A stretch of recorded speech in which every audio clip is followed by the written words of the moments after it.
Sony products have an allure that other phones just really can't match. It's almost primal, like the phone is calling to you. So this is another refinement in the continual process that Sony is seeming to take, but this is easily the best device they've ever created. The design is a refinement from its predecessor, but for the better. We still have the front and rear glass panels, but the back is now frosted, which looks stunning and feels much nicer. This is surrounded by a metal band with plastic edges to help absorb potential shocks. This thing is extremely slippery, so something like a skin will be necessary. What's cool about this phone is that it seems to be made for one, because you know, some phones just don't really work particularly well. The second biggest change is the fingerprint sensor. I'll get straight to the point. It works really well and the location fits my personal use perfectly.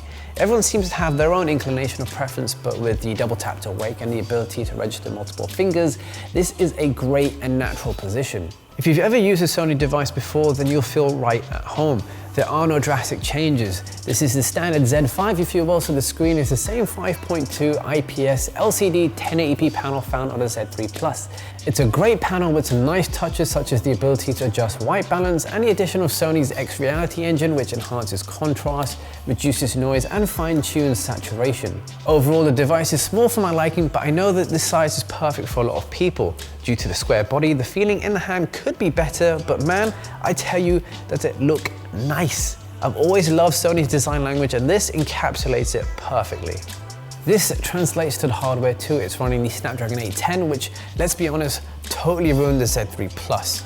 Safe to say that this time around, we're good. It does get warmer than most of the phones I've used, but it's nowhere near as bad as the Z3 Plus. Finally. Everything else is top notch. 3 gigs of RAM means this phone flies without a hitch, and having expandable storage up to 200 gigs means I can fill this thing with a crap load of music and files. I'm one happy boy.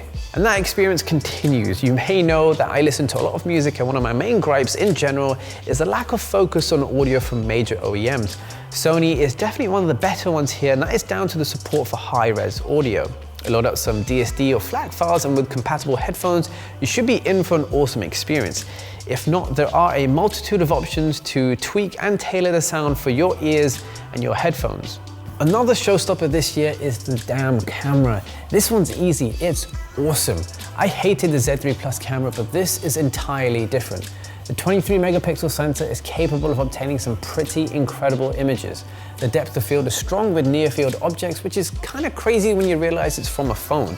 Detail is good, however, I don't see the point of a 23 megapixel output. At that resolution, the camera just doesn't have the quality to justify the size. The software comes with a whole host of modes, but if you want to get the most out of it, put it into manual mode and have at it.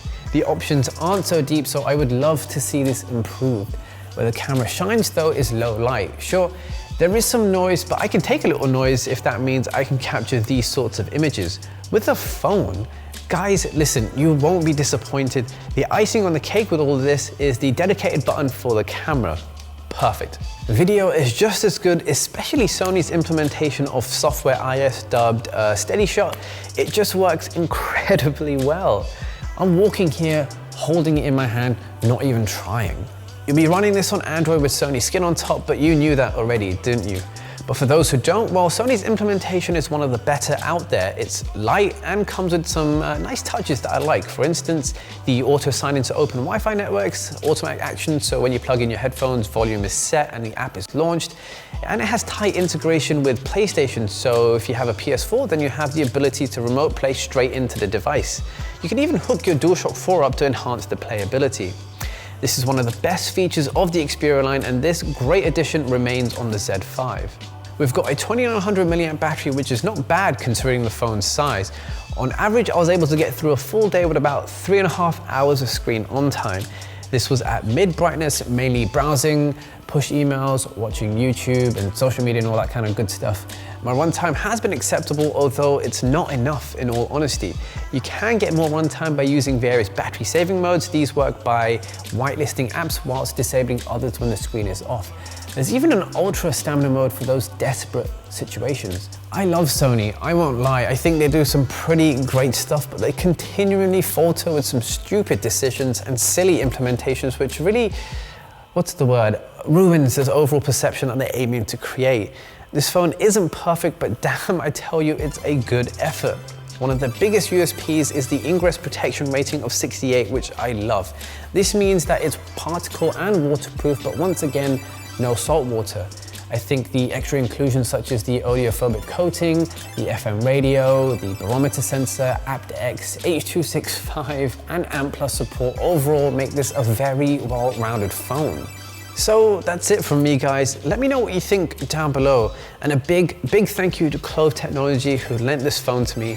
And now I tell you, I kind of don't want to give it back. This thing has been flirting with me since the start. Anyways, take it easy. I'll see you soon.